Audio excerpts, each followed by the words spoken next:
What was that, huh? What was that, huh? Aliens living in your town. All right, guys. No intro song this week. It's the Weird Whatever crew. How's everybody doing? Give me a howl if you can hear me. Oh, oh. It's been a minute, weirdos. It's been a minute. I hope you guys have been safe and keeping sane during these weird times. 100%. Yeah, doing your best, right? Yeah, I know. We're all sick of all that. Hey, all right.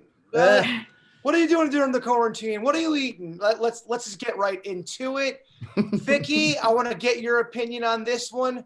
I got a bunch of emails from people, and I'm kind of summarizing them all, and I'm kind of paraphrasing it when I say these are people who want to go see a psychic medium. They want to go do something with a psychic, but their religion frowns upon that, whether it's in the scripture or whether it's their family.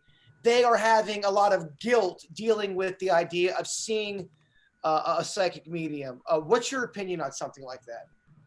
Well, anybody who's ever heard my story knows that I had a religious conflict. I was brought up Baptist. My mom did not like the fact that I had ability and didn't want me to advertise and practice at it, and I stopped for a while. Then I started doing it again because it is who I am, and I know it's not from an evil place.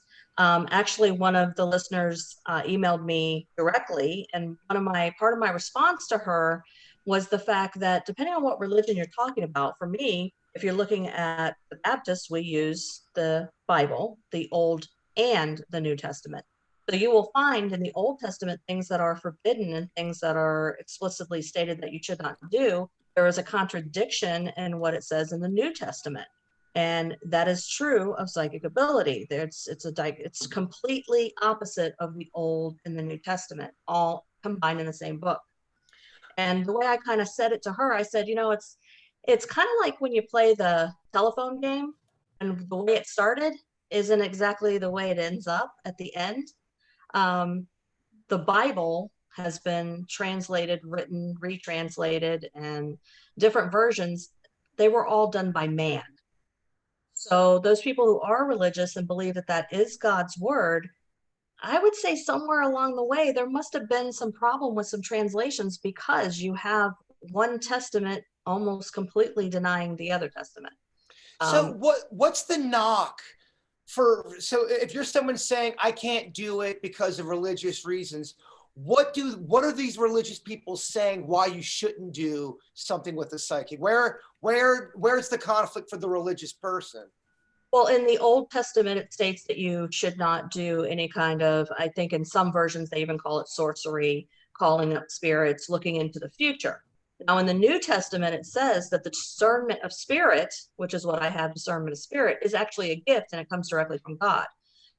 One thing that the Old and New Testament have in common is the word practicing, which, depending on your interpretation, would mean, say, if I actively used devices or some type of instrument that was going to help me in my reading. That's where, quote unquote, practicing and using tools comes in. And my response to anybody who's scared about talking to a psychic medium, if it's against their religion, don't do it. I mean, if it's against your religion and you really feel that it's a conflict with how you've been raised, don't get a reading. It's like I say to everybody, I'm not everybody's cup of tea. Everybody doesn't have to call and talk to me. That's what I say about my personality, Vicky. I say I'm not everybody's cup of soda. I get it. I completely understand.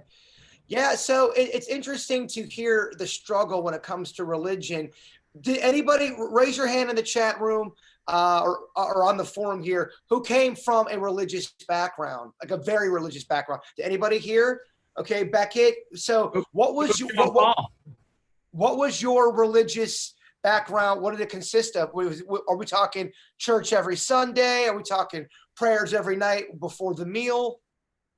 Yeah, when I was really young, we were church every Sunday. People were raised Episcopalian.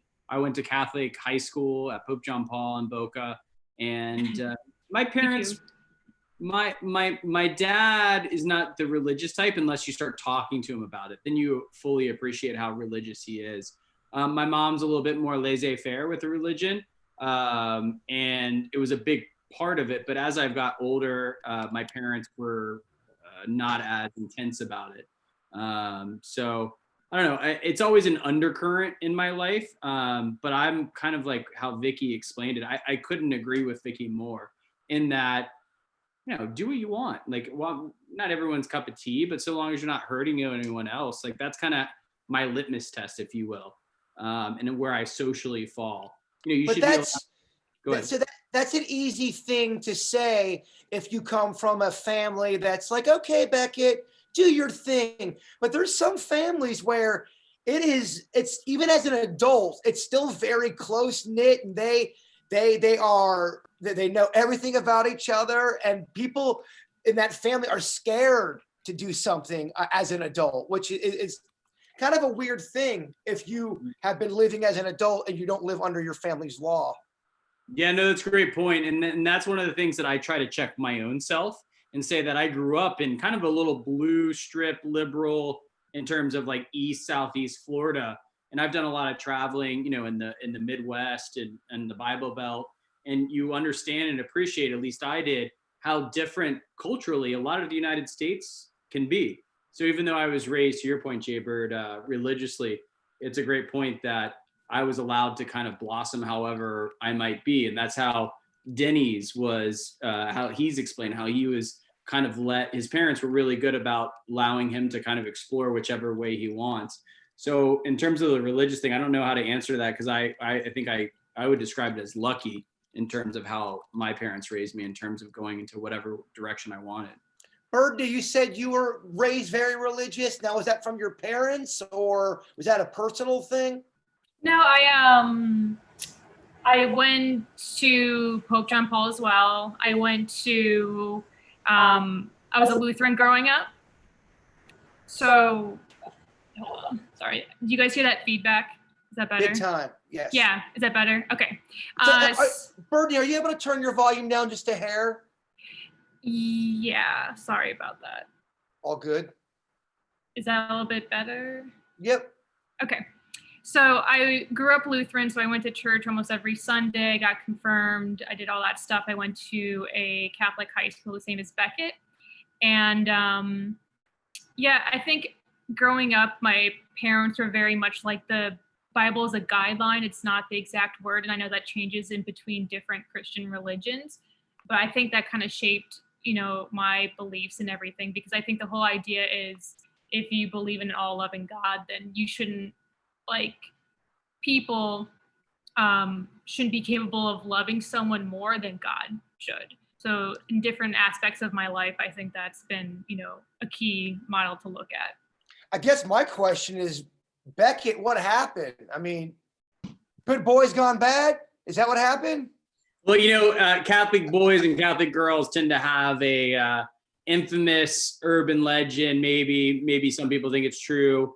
Maybe some people think it's false, of actually being the real naughty ones. And I think that you naughty, Beckett? Well, you guys have heard how I feel.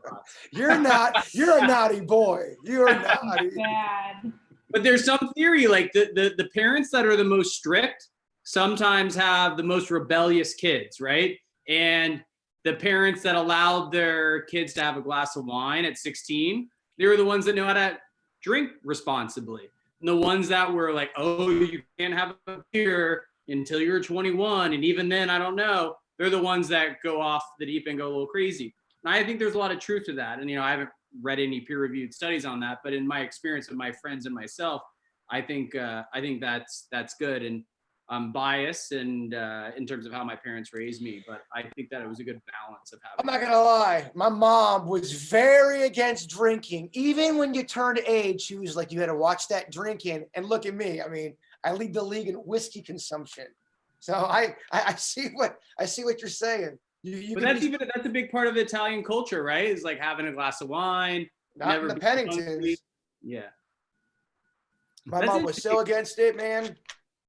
Even wine? Oh, my mom was against anything alcohol. Anything alcohol. It was she wasn't only against it, she hated it.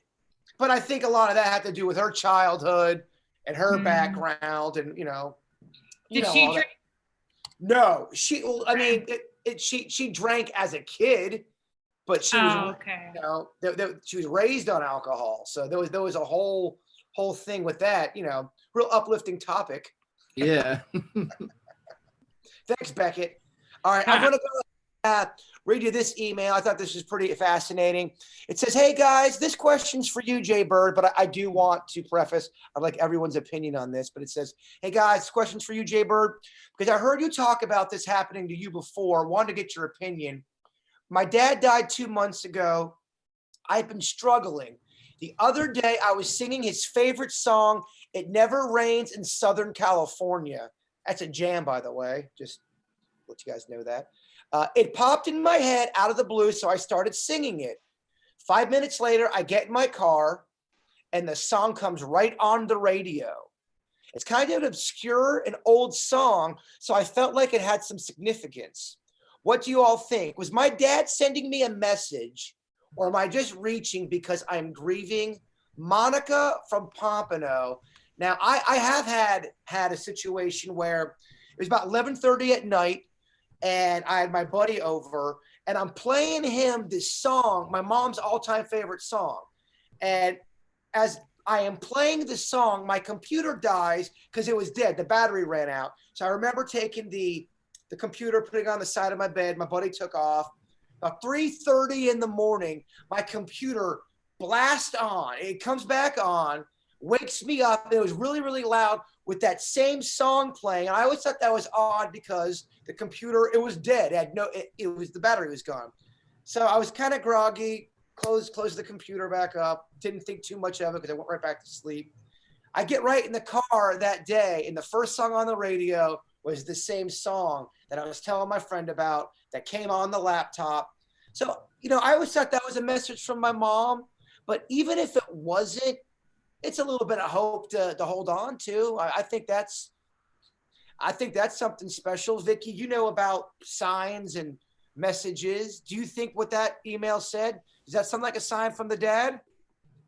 It could be. I mean, my first question was, were they listening to Sirius XM? Because I hear that song all the time on Sirius. So, Damn, Vicky. well, I'm just remember, I always go from the logical side first, and then I look to see if it's something paranormal. So again, I would have to look at what they were listening to. I think a sign is anything you want to interpret as a sign. I think if you take comfort in the fact that you think that it was a sign that song came on, then take comfort with it. I've had this thing lately with dragonflies landing on me, and people are like, oh, what spirit is that? To me, it's just a dragonfly. It's kind of cool that it feels comfortable enough to come so close to me. That's really cool. But I mean, I personally don't think it's a person. But let's strip away all that. It can be what you want it to be. The ending is what you want it to be. Let's skip all that and let's just go through the panel right now, starting with you, Denny's. Denny's, do you believe in signs?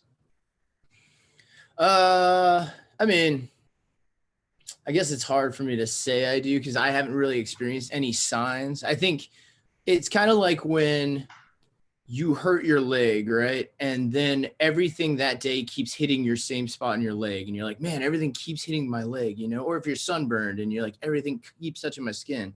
It's because you're aware of it. So you're more likely to pick up on things that are coincidental. You're more likely to draw attention to something like that. And that could lead to an interpretation of a sign. And if it happens one more time in your life, then, I mean, you're like, oh, it has to be because it's happened now multiple times. But it could also be the word coincidence, it's a tough one. So I think it's from personal, man. I think if you can attach something to something, then it does become something. Okay. So Dennis, if you're looking up at the sky and you see a UFO out there, okay, for example, some people look at that UFO and it gives them hope. They think that there's something greater out there. Then some people look at that sign and say, you know what? We're all alone. We're all alone because no one's going to help us from this alien attacking us. So I guess the question for you, Denny's, is what kind of person are you? Are you the kind of person that sees signs? I love how you're quoting the movie Signs right now. One of his favorites. I was paraphrasing. We played a game on air and they asked the question, what's Bird's favorite movie? And I said Signs, and that was incorrect because it was Karate Kid. But you quote Signs so much that I thought it was your favorite damn movie. I'm a fan of a movie with the cornfield in it. Cornfields are horrifying. I really do. I think getting chased in a cornfield might be the worst thing ever. With someone with an axe chasing you, I'd rather go through the woods.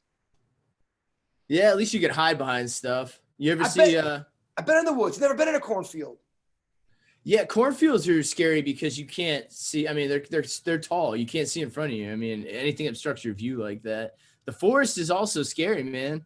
People can lurk behind trees, easily captive, trap set, any of the above. Sometimes you can't see the forest for the trees. Look at Beckett. The only one laughing is you, Beckett.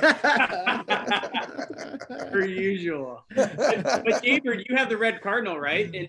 And I actually, Denny and I tend to trend more skeptic, but I tend to believe that what Denny says is true, can be true, but both at the same time can be true. Sometimes you're more cognizant of something happening, but it also could be a sign. And I used to not believe in any kind of that stuff. And the older I get, as I've said before on the show, the best way I can describe it, sometimes things become too coincidental to be a coincidence. And that's the best way I can describe it. And I sometimes often wish I was more spiritual than I am. Sometimes I wish I could appreciate a piece of art more than I do, or a glass of wine more than I do. But when I think about that, I'm like, wow, like that makes certain situations that have happened in my life, I'm like, that makes me feel more spiritual. So if it serves a purpose and it's not actually your loved one reaching back through the red cardinal, then that's fine. And that's great also. But if it is, it could be a coincidence. And maybe that's what spirits recognize, that you're going to appreciate it. Like Denny's point, the coincidence and that sore spot on your leg that you keep bumping, maybe that's the way that they know they're going to like finally get to you. Well, is it possible too, Vicky, that Denny says he doesn't see any signs? I've never experienced signs, bro. I think that's what he said, something along those lines.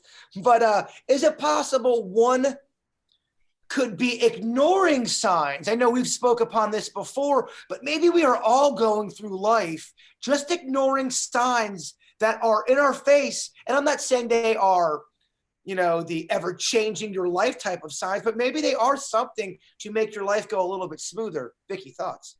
Yeah, absolutely. I mean, if you don't believe in magic, you're never going to experience magic. Same difference. If you don't believe in signs, you could have a series of 10 events that are bam right in your face, but if you don't believe in signs and you're not thinking of it in that context, you've just missed them.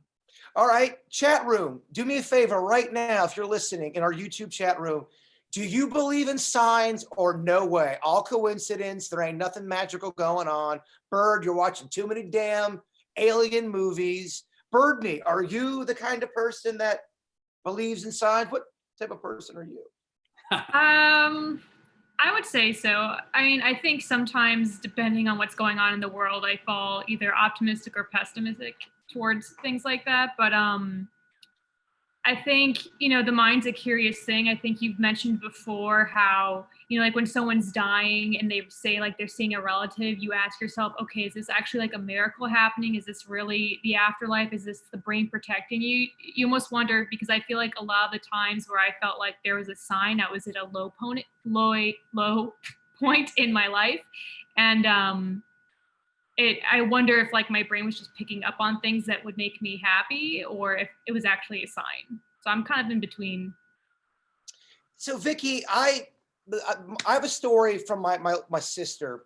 She got what she calls an unbelievable psychic reading over the telephone. Now, she was really struggling with my mom's death and just needed some comfort. And she swears by this one reading over the phone. Now, this was a reading where the woman didn't take any money. My sister tried to hang up the phone a couple times. The woman said, well, hold on. She kept on asking questions to my sister, keeping her on. And, again, never took a cent from it. And my sister said it was a 100 Rotten Tomato score type of a reading, and that was through a phone. Can you kind of explain to the audience how this works when it comes to giving a psychic reading through technology? If a spirit is going to talk, they're going to talk, whether I'm sitting in front of somebody or I am on the telephone. I do them through text and Facebook messaging, where I don't even hear the person's voice. If a spirit's going to talk to you, they're going to talk to you. So technology has nothing to do with getting the message mixed up. You can do full-on real psychic readings with somebody, and they don't even have to be in the same room. Absolutely not. I mean, because technically the psychic is the one who's in touch with the spirit. Okay, so the spirit, if they know you're talking to this person, they're going to come and they're going to give you messages and they're going to show you signs and things like that. I haven't found there to be any difference. In fact, a lot of people say, well, I really want to meet you in person. Is it a better reading? And I'm like, no. I mean, it's the same. If you're going to get a good reading, you're going to get it the same whether I'm talking to you on the phone, I'm face to face with you, or I'm texting you. You know what, Vicki? I'm glad to hear you say that, because I got a little game we can play here. Not game, but just an activity, if you shall. Let's go ahead and give a little impromptu reading on me, because I know some people want to see you in action and work a little bit. And if I was to go ahead and say, Vicki, I'm Zooming you, I'm in my living room, you're in yours, how would me and your little reading go here? Well, if I were doing a regular reading on you, what I offer the people who call me is I say, if there's anybody in particular you want to know more about, living or deceased, you can send me their picture, because that's just the fastest way for your time for me to zone in. But I do have to stop here, because I do think you're missing. I think you have been having dreams that you are not remembering. I think it's either your mom or it's Aunt Anne, one or the other, because it's a very strong female. But they've been trying to communicate with you through dreams, and there's a specific message and I feel like it's more like something that you're going through now, that they're trying to be a little more uplifting, or basically, to be honest, kick you in the butt a little bit. And I think you're missing it. Well, do you know what that is? It's something having to do with your life, and I feel like you're missing it. It's coming in your dreams. But okay, that's kind of a little vague. What are they? Is it about love? Is it about health? Is it about I think it has to. I think it has to do. I think a big part of it has to do with your self-esteem, as tied into your career and things that you want to do in regards to your career, that you haven't been able to jump forward in the way that you should. Of course, if it were one of your relatives, this is a logical one. They probably want to, kick in to you finally finding a partner so that you can not be alone too. That's just logical, because we're talking about you. Believe me, Vicki, I'm doing quite fine as a solo act. Okay, interesting. So you talk about the career thing. Yeah, I think I do want to make a move. I think I want to try to get in professional wrestling. I think I'm quitting my job. I'm quitting my job at the KVJ show, and I think I'm becoming a wrestler. Does wrestling have clown rodeo things? Do they have that in wrestling? Clown rodeo things? What, are you seeing that in the future? He's gonna make No, I'm just wondering, because that's more what I see if you're going into wrestling. No, I'm not going into wrestling, but that's interesting. So, for example, if I was doing this reading, which we are doing right now, I'm going to have more questions for you, because to me that's slightly vague. Well, the reason I'm not being more specific is because we're on the air, and because you do have a job, and there may be some people at KVJ who are watching. So that's one of the reasons why I personally am not telling you more than what I am. Is Vicki talking shit about Kevin Virginia? Causes some drama. Wow. Vicki comes in here and stirs it up with her psychic abilities. Interesting. Okay, let's jump from career. What do you see in the love department here? Originally when I first came on the Weird Whatever, I believe I gave you a time frame of 4 to 6 years before, and you're pushing the 4-year one now. So I'm still going to keep with that time span of 4 to 6 years till you find somebody. To be honest with you, I don't see a marriage within that 4 to 6 years. No, that I agree with.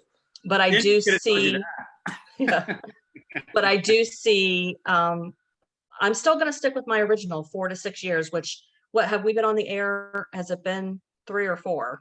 3. I don't remember. Okay. 2017. So you still Just have a little bit of time, but I don't see it as a marriage. But I see it as finally getting somebody who can actually understand and put up with the quirks and all the things that make you you. Is that insulting? I'm No, it's being not. nice as I can. Damn. Okay, what do you see with Denny's over there? Looking all quiet. I'm Denny's just is too observing. chill. I've said before, Denny's is just too chill. I do Denny's- think that him and Jen, I would say a child within the next 2 to 3 years. I'm not seeing it any sooner than that, but I'm seeing it somewhere along the timeline of 2 to 3. Looking at Beckett. What do you see with that cat? Oh gosh. He might be in more trouble than I am. Oh, I think No, actually, we say it as a joke, but I think to a certain degree, I think Beckett does have some commitment phobias and issues. no. But I do want to tell people, because people in the past have said that it looks like that I just want to smack him when we're on the air.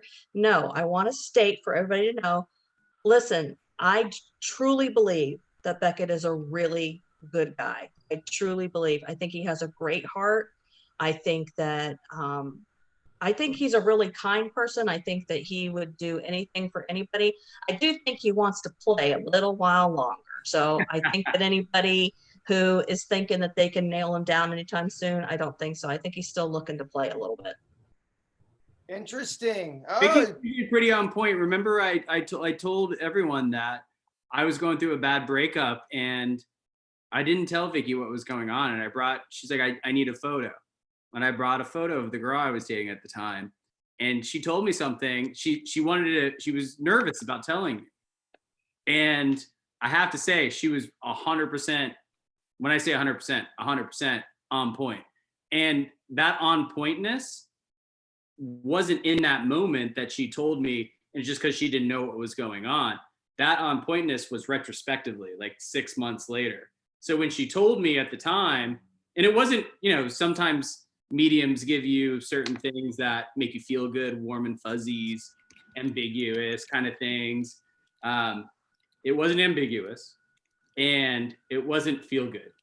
And 6 months later, I looked back on the conversation I had with Vicky. I don't even believe most of it or any of it was on air.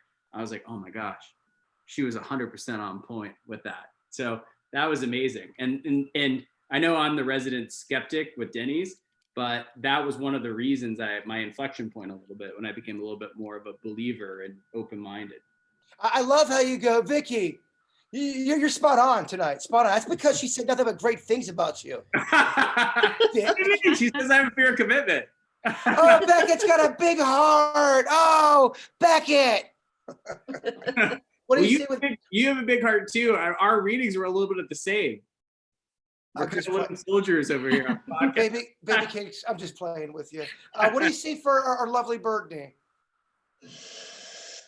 oh, that's not good. She's a bit of a Rubik's Cube, isn't she? Oh my god. She's a bit of a Rubik's Cube. Yeah. I do. See, here's the problem is when I know someone too much, I feel like the information I am giving is like cheating. Okay. I think, and this is just from knowing her the little bit that I do, she's very headstrong. And sometimes that can get her in trouble. Sometimes it holds her back from things that she should be doing just because she kind of rushed in like a bull in a china shop every once in a while. I think that we've talked about that she has some anxieties and, things like that. I think for the most part, you don't externally show them as much as you're internally dealing with them. Eventually, I just think that's going to be an issue if they become too intense. But I think right now you're doing a fairly good balance between how you express them and how you deal with them internally. You and I have spoken before about future and romance and things like that. So I don't see anything right now. But if you want to send me a picture, I will let you know. I got nothing. Can I ask, Thank you for the quick readings, Vicky. We appreciate it. What, Beckett, you have something? can I ask you a question? So for myself, for our panel, and for the audience, Vicky, when you give a reading, is that something that's like predestined in stone? Or do you think that sometimes you can give if there's a reading that you give one of us or someone in the public that I might be scared of? I might be like, I don't want to be that guy, and that we can make changes. Like what you're reading, is that in stone, or based on what you say, can we get divergent from that in a positive or negative way per se? If I'm telling somebody a possible version of a future event, I phrase it exactly like that. This is a possible version of a future event. The shorter time period I put on it, the more accurate it's going to be, because it gives you less time to change the course that you're on. I also tell everybody when I first get on the phone to take whatever I say with a grain of salt. In other words, I don't pretend like I know everything. I am not the all-seeing, all-knowing Oz. I tell you something. The only thing that I tell people is if I tell you a medical thing and I tell you to go to a certain doctor, do it. Because that one's pretty on point. Tomorrow morning when I go and do the morning show and Kevin and Virginia go, so Vicky wants you to leave the show, I'll say, guys, take it with a grain of salt. There you go. Well, that's not what I said. That's not exactly what I said. I'm kidding. I'm stirring it up too. Go ahead, Vicky. And another thing too, and this came up this week with somebody who's been messaging me. She's actually in England and she has been messaging me quite often. And she freaked out because she goes in all these psychic rooms where they do the free readings and stuff. And she was freaking out because somebody said something and she's like, oh my God, is this going to happen? I said, listen, I'm telling you right now, not everybody that's a psychic or a medium is correct. I said, myself included. So you need to make sure that you're not taking all of this as gospel and planting it in your brain and making it a self-fulfilling prophecy. Just because someone has said something, if you obsess over it, you can make it happen. Right. Usually that happens when it's something bad as opposed to something good. But you have to, a lot of these sites, it'll say for entertainment purposes only. Mm-hmm. And that's what it is. And if I were to get something negative during a reading, trust me, I'm going to spend the time with you to basically have a therapy session about it to make sure, because I have an obligation. If I see something super, super negative, I do have to tell you in the nicest possible way, but I will be there to counsel you through it. And I do have a minor in psychology. So I do want to explore what this message Anne or my mom's trying to get. If you say that there's a message trying to be sent to me, I would like to know what that is. Why don't you, after the show, text me a picture of each of them separately, and I will see if I can get the exact message. All right. Out of curiosity, Vicky, for myself and for the audience, what does the picture do that helps you with that reading? It just helps me connect to the person faster, especially now. I can connect to the living around you a lot faster without a picture. If it is a deceased person, I've analyzed it as maybe there's so many deceased people waiting to speak to me that I need to zone in on which one's actually talking, and having the picture helps me zone in. It also helps me during a reading because I will look at the picture and I will tell you what that person's personality was like. And so then at that point, I've validated with the person I'm reading that I am actually speaking to that person. Like I will come out with phrases that they might say. I will tell you their personality. I will tell you, a lot of times I get physical ailments. I'll tell you how they passed. And that's just that cement to show that that is the person that I'm speaking to. So when the message comes through, I've already validated it. That's great. Very, very, very good stuff. I think we are now going to all just take a deep breath, take in the messages, grab your loved ones if they're here hanging around. Feels good. Feels good. No, that was great stuff, Vicky. Thank you for doing that. I love it. I love it a lot. Awesome. If someone wants to get a hold of you to do a second reading, how do they get a hold of you? The easiest way is contact@pointparanormal.com. Just so you know, I just had somebody call me right before the show. I don't know where they got my number, but somebody had given them the number. I am booked up this month. I'm booking into the second week of June. So if you are contacting me, just be patient because now it's pretty much going to be the second week of June. I love it. Well, I think after that beautiful reading, I think it might be time for some Denny's Random facts. facts. All right. Good job, team. It's so disorienting. Well, as always, Vicky and Birdney, they're both educators here, right? Oh, yes. Vicky, you're going to be giving Denny's a grade after each factoid. Now, if Denny's has a great factoid, we give him an A.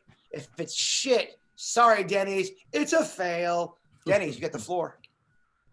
The first one's for you, Bird, because you brought up whiskey earlier. Let's see. In the 1800s, Americans drank on average 90 bottles of whiskey per year, or 1.7 bottles per week. This was because at the time, whiskey was sold at 25 cents a gallon, Damn. making it cheaper than beer, wine, tea, coffee, and even milk in some cases. That's probably what the message from Aunt Anna, my mom, is. Bird, put down the whiskey. Lay out the sauce. But what do you think of that average? That's 1.7. So that's a bottle, like a bottle and a half. That's a lot of week. whiskey. Bottle and a half a week. That's a shit ton of whiskey. I'm going to give that one. It was interesting, but you're starting kind of sluggish. I'm going to go with a C. I kind of felt the same way, Vicky. I wasn't that impressed either, and I'm a whiskey lover. Well, you're a Denny's lover too. So I know, so I you mean, know- those two things combined, it should have been an A+, but hey, you missed it. You know, I'm being honest. I don't know, Denny's not starting off great, kid. Here we go. Let's see. What do you guys think about this? And what do you think about this concept possibly being adopted? In Switzerland, applications for citizenship are decided at the municipal level. Hence, if your neighbors find you to be too annoying, they can actually vote to deny you citizenship. Gosh, I wish we could do that here. Mm-hmm. I could see where that could be a problem though, because I could see how Totally. racist people could be like, well, they're black, or like, oh, they're from this country, or they're Muslim, and I could see how people could skew that based on your neighborhood. Yeah, that's a terrible thing to do. I was talking about the woman that yelled at me for putting something in her dumpster. She comes to my house, Beckett, just to tell me, knocks on my door just to let me know I'm not allowed to use the dumpster by her area. You didn't put dog poo in there, did you? No. Okay, I was gonna say that would have been. Why would she even care? Yeah, I mean, it's public domain. I thought it was like her trash can. I was gonna say, if you put dog poop in my trash can, I'm gonna be like. No, it's the public dumpster where 9,000 people. She saw me go across my little area, put the trash there because mine was full, and she comes over and knocks on my door and goes, "You need to use your own dumpster. That dumpster's for the people who live in section A through Z." I'm like, "What?" It's great. It's madness over here, Beckett. I'm in real estate, and I can't stand HOAs. Oh, I can't stand HOAs. I have a lot of clients from like Midwest, like Kentucky, Lexington, Tennessee. They go, "You mean to tell me I gotta pay money for someone to tell me what I can and cannot do?" And I'm like, "Yeah, pretty much." And that's how I look at HOAs. They have their own personality. Some are great, some are horrible. Were you doing the low budget Matthew McConaughey there? Or Sling Blade? What was that? I am the low budget Matthew McConaughey. Do that accent again. Do that again. You mean to tell me that I'm going to pay someone to tell me what I can and cannot do? Vicky, give that a grade. What's that? What's the accent? Now, see, my parents are from Kentucky. That one's like a D. That's it. Yeah. That's actually a compliment. I'll tell you why. Because I was born in Huntington, West Virginia, right on the border of Ohio. So I'm right there. I used to have a twang when I was a kid, and then I was moved to Boca, and it was shocked out of me. See, to me, if you're gonna do country, I would do more of a southern drawl like this. kind of more like that. A little foghorn, a leghorn. Yeah, I say it. Foghorn, Denny's. Leghorn. What a gem we have lost. That was great. All right, we're getting off topic here. Denny's, here we go. I don't know. I want to talk HOAs here for a second. Let's see here. So, have you guys ever heard of the Haast Eagles? Yeah, Well, Denny's, everybody has. Yeah, all right. So here, Yeah. let me just explain the Haast Eagles to you guys. Well, according to legend in New Zealand, there were giant eagles that could catch prey up to 510 pounds. They had wingspan that was 10 feet wide. They went extinct around the 1400s. What do you guys think about that crazy ass eagle? That was your fact. Well, have you big ass eagle? Big ass eagle? That sounds like Oh. It's just the way you presented it. I thought you were gonna like say something. There was more. about it. Yeah, You left it hanging. It fell a little short, Vicky. I agree with Well, that. yeah. Yeah. I was gonna tag it into. Have you guys heard of the overkill theory? But it's cool. I see you guys don't like the eagle facts. I'll move on. No, you just left me hanging. There wasn't enough. Baby, we wanted more eagle. We wanted more. Well, so I read a long time ago. There's this book called, and I think I've referenced it in the past, Guns, Germs, and Steel, and it essentially outlines how different civilizations developed based on those three things. Weirdly, it all ties in. I'm not going to get too deep on it, but in there they state the overkill theory, which was when man first, or human or people kind, first started separating from the origin spot and they went out to islands. There were giant versions of animals that went extinct quickly, and because they had no fear of humans yet, because they hadn't come across them, that they were farmed to death. So that's the overkill theory, and they think that the Haast eagle was a victim of that as well. Full circle. I liked it, Denny's, but Vicky's got a look on her face like, bitch. Well, I mean, I get it. it was better as you went along, but I'm sorry, you're like stuck in Seaville. Damn, Denny's, I would have given you an A, kid. Trying to pass this class here. Where's the study that says that animals are more prone to be more comfortable if they've never seen you before? I feel like that's the opposite. I feel like when they've been around you longer, they're more comfortable, not the, like, with anything in life. I see something I've never seen before, I'm not going to be like, oh, hey, let me go pet it. I'm going to be very hostile at first. I'm going to be like, what is that thing? I don't want to go near it. So that's a great point, Bird. Denny's, I got an answer for that. Yeah, well, absolutely. So even hostile animals had not come across humans yet, and not knowing that humans are dexterous and can make weapons and such, they were being hunted to death because they had developed their own system for killing and protecting themselves. And now you have this new variable in, and some of the animals that were very dangerous to other animals in the area, humans were more dangerous to them because they could be hunted by us, and they That's had what no I'm retaliation. saying. Like, I feel like the animals would be like, I'm not getting near you till I know you a little bit more. It's weird to me that they would get so close to them and then die. Well, I think you're referring to like domesticatable animals. These would be like wild animals. Any wild animals. Like, they say don't feed the ducks because then they become reliable on you. Well, they once you become feed dependable them. on you feeding them. Yeah, and then like they trust you. I don't think when you first go there, they're going to come up to you. Well, think all right, so tying it into squirrels, we're talking about squirrels, how squirrels now, they come up to humans because they expect us to feed us and they become reliable on it. Ducks, the same sense. But they weren't before. But they weren't before because we've trained them to. So before they had fear of us, they did not have fear of us because they weren't trained to be afraid of us yet. If you raise your hand to an animal and hit it in the face a couple of times, it's going to start recognizing that symbol as an attack move. These animals had never seen humans before, never seen any tactics of humans. Get that So popcorn. They have no that way popcorn out. Got a weird whatever fight going on. But it's a check it out, the overkill. I mean, I have to look it up. they've- I just feel like animals wouldn't be like, hey, what's up when they first see a human. I feel like they would be very standoffish at first. That's why I'm just confused. Yeah. Can we isolate this clip and Yeah. put in all caps, epic fight on Weird and Whatever? Yeah, just check it out. The overkill theory. I think it's the reason we don't have the giant lizards anymore. They were all killed off because They're they had people no fear. now. They became the yes, They're the lizard people. the lizard peeps. I think that Denny's deserves an A, and I'll tell you why. Because it's one thing to know a fact. It's another thing to have the context around a fact that he can go and deliver defense of that said fact. That's impressive. Whether he's right or wrong, that's up for debate. But the fact that he can actually defend it and give context outside of that one-liner, to me, that's impressive. That's him doing his homework. Oh, thanks, I'm Beckett. I'm going to defend Beckett, defending Beckett, and I'm going to tell you why right now. So here's the no, I'm just kidding. All right, keep going, Denny's. You're getting people talking here. It's good. What do you guys think of this? There were computers at the Soviet train stations that would randomly freak out, and none of them could figure out why until one guy eventually traced it to them transporting livestock that was brought from the Ukraine, where Chernobyl left cows with so much radiation that if they were near electronics, it would bug them out. Pretty wild. I love how you sell it. Every time I say a fact, I have to flick back to you guys from my page that I'm reading. So I look for the reactions.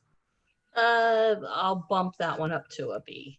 Damn, is that because you feel bad, Vicky, or? No, it reminded me of 90 Day Fiance because they've had a couple things in the Ukraine, so I had made a personal connection. That's Okay. basically it. So some people are calling you out, Vicky, saying you're falling asleep during it. I mean, I thought it was great, Denny's. You know what? Screw the haters, Denny's. Screw the haters, kid. All right, let's see. Well, my question would be into that one. When they were bringing in the cows and stuff, were they slaughtering them for their meat that was now radioactive? They were transporting them just from the radiation being around the electronics while transporting had messed them up. They were just switching them from train track to train track it's like a switcher station. And they noticed that it was only when the irradiated livestock was going through. It was none of the other stuff that they were passing through the system.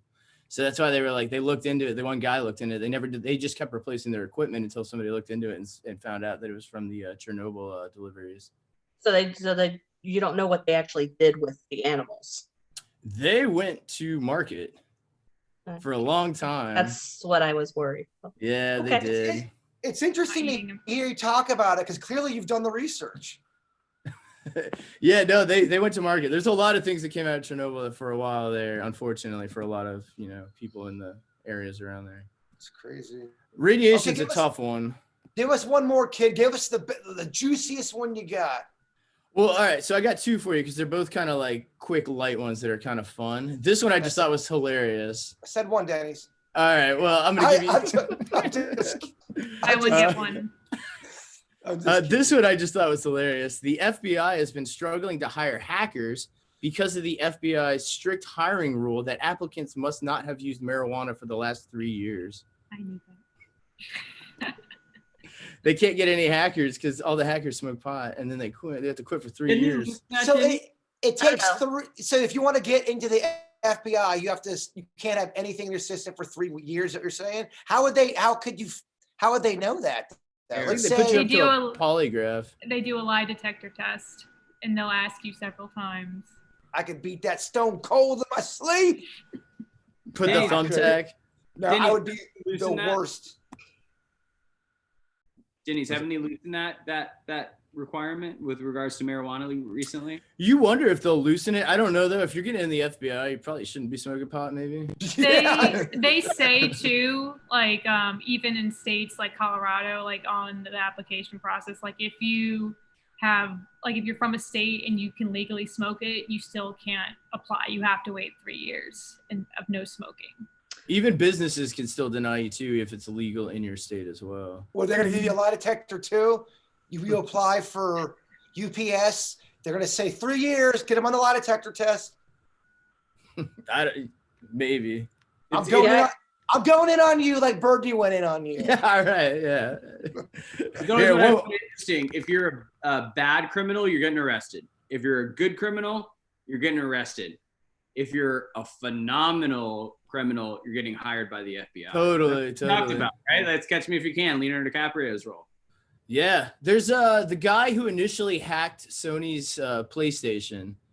He I forget his name, but that guy got hired by Sony to help them not get hacked after he got out of jail and stuff. But they arrested him first. He spent a couple of years. But yeah, no, that's pretty cool. That's how it works now. In fact, they have companies I've mentioned before, but they have companies that are designed to hack businesses, and then they write the company essentially, blackmail them saying, hey, we're going to release how to do this unless you pay us X amount of money. And they have companies like where they get people together just to solely do that to larger companies. I feel like you could blackmail them back though and go, well, what you did is illegal. So now that you've given me your email address and your name, like, can't you report the person and send them to jail? No, because it's all encrypted and you have to pay them in Bitcoin. And I just watched a thing. They had a person on the news recently where they hacked him, and his recommendation to companies, because they'll bring him in as a consultant after they've been hacked. And his recommendation, usually, not always, it depends on the context of the situation, is to pay him. And there's a hacker's kind of law of etiquette that if you pay them, they don't release it out into the dark web, because the first time that someone does that after they got paid will affect the rest of them from getting paid in the future. So they have this kind of black market code. Exactly. So what they usually recommend, and 45 million based on this one story they were talking about, it's a lot of money. And that's the only way they're going to get all of their data, all of their everything back. We talked about this. I think the KVJ show talked about it. It was a recent thing, like a year ago. Riviera Beach of all got hacked. They had to pay in Bitcoin. And Riviera Beach made a calculation. As much as it sucks, the best situation outcome was for them to pay. It's crazy. People should pay a lot more for cybersecurity and insurance, because they have insurance for that kind of stuff. Interesting. Well, it's funny now how people, and I get it, man. I fall victim to it too, because it sucks. You have to have like 10 passwords. You have to change it every like 3 months and all this stuff. And it's such a pain. But if you think about it, it's worth protecting. Everything you own now is on the internet. Like, it's almost more valuable, the information you have, than stuff in your house sometimes. If somebody steals your laptop, it's almost way more devastating than if somebody comes in and steals your couch or TV. Take my couch, take my TV, don't take my laptop. Laptops are devastation. So it's just weird how our tangible possessions have become intangible. Well, Denny's, great stuff on the random facts. I think you did great, kid. I think you did real good. A couple more things I want to get to before we sign off today.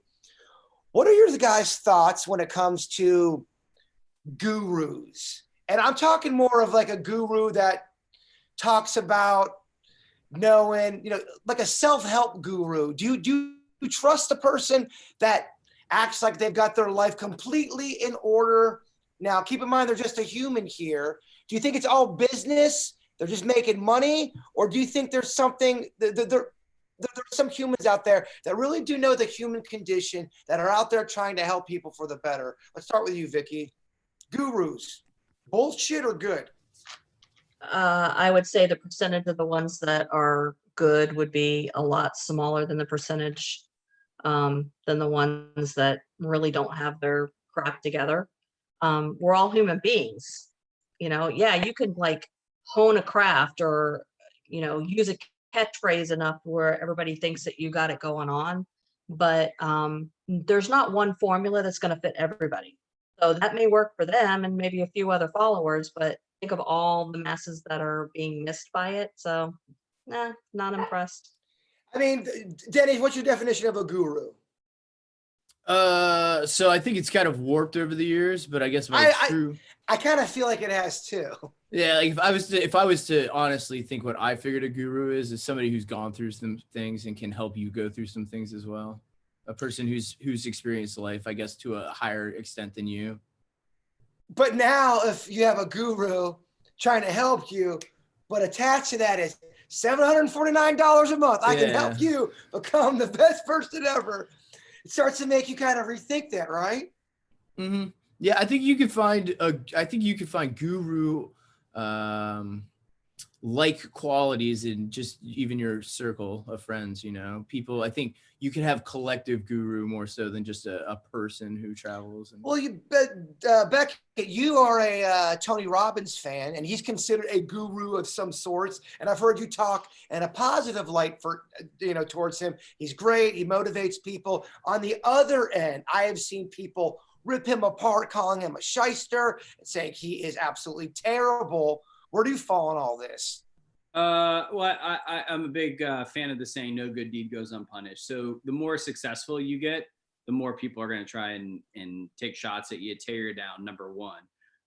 Number two, I agree with Denny's. You know, you can find gurus in your inner circle, people that are really famous that are gurus. And I think the important thing is testimonials.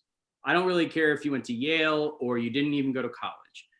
If you have helped a lot of people, then that's what's important to me. And I have some friends that are psychologists and psychiatrists that are some of my craziest friends that I know. But I feel like they have a little crazy, so they're able to bridge that gap. Some of my friends do rehab. They work at rehab therapy clinics and whatnot, and they were former addicts. And they are able to help addicts because they understand that. So I think it's important, you know, we say the word cognitive dissonance. So they're able to bridge that gap of, in terms of relatability. And in terms of a guru, the person needs to receive the message. You're great. Someone could be great about delivering a message, but you got to want to absorb it. And you need to respect that person that's giving it to you. So, you know, that goes into leadership. And I think that that's important. So I think that it just depends. And, you know, like we said earlier, take everything with a grain of salt, like Vicky said. And I think that sometimes a guru could change someone's life. And I think for another person, it could fall flat. So it just depends. But if someone's meaning to do good, then try it out and don't bash the person if it doesn't work for you. Okay, I appreciate that. We are running out of time. I'm not trying to cut everybody off, but I do want to get Birdney. You had a story that you wanted to talk about, and I'd like to end the podcast with that because I thought it was interesting. Go ahead and you have the floor, Birdney. Bring your topic to the people. So for any of you science nerds out there, I'm not sure if you saw it trending, but apparently NASA's researchers say that upside down cosmic ray shower may be evidence of a parallel universe in Antarctica. So, I mean, it goes with the theme of 2020, I guess. Everything that you thought couldn't happen is happening. But essentially what they're saying is that a lot of the times they find particles that beam from space, and then you can find those particles inside of the ground. But what they're finding is that the ice is emitting these particles that don't apply to the physics in our world. They go backwards. So essentially what they're saying is this parallel universe would be where time is going backwards. And they think a lot of these particles are kind of traveling to and from these different parallel timelines because they'll be there, then they're gone, then they're back. So that was the article that I saw. It's pretty interesting. There's been theories like that before with quantum physics when it comes to particles and dimensions. It's definitely interesting. It may answer why we're living in the darkest timeline right now, but if any community fans get the joke. Okay, I appreciate that, Brittany. I do want to go ahead and talk about, we are on YouTube this week. I personally like YouTube better than Facebook. I feel like there's less glitches. But here's what I need from you, the people. Unfortunately, like the last 3 or 4 videos we had done, we didn't get much interaction. And I hate getting on the horn here and saying, guys, you got to get interaction there. But it looks really terrible if a video uploads and nobody puts any kind of comments down there. Because once this video uploads, all these comments don't really matter. So if you could, do me a favor. If you want us to say on YouTube, make sure this thing is healthy. Put comments down there. That's the only way we're going to be able to stay on YouTube, unfortunately. So the question of the week is this. Do you believe in signs? And if you do believe in signs, in the comment section below, let us know your story. I told the story about how my laptop fell over and it died, and then I heard the song, and I thought that was my mom. We read a couple emails about signs. Are you a person that believes in them, or do you think they are a bunch of horseshit? Yes or no? Give us some love in the comment section so we can continue to do this on YouTube. Okay, guys, thank you so much for listening to the Weird and Whatever podcast. We love you all, and Bigfoot is real.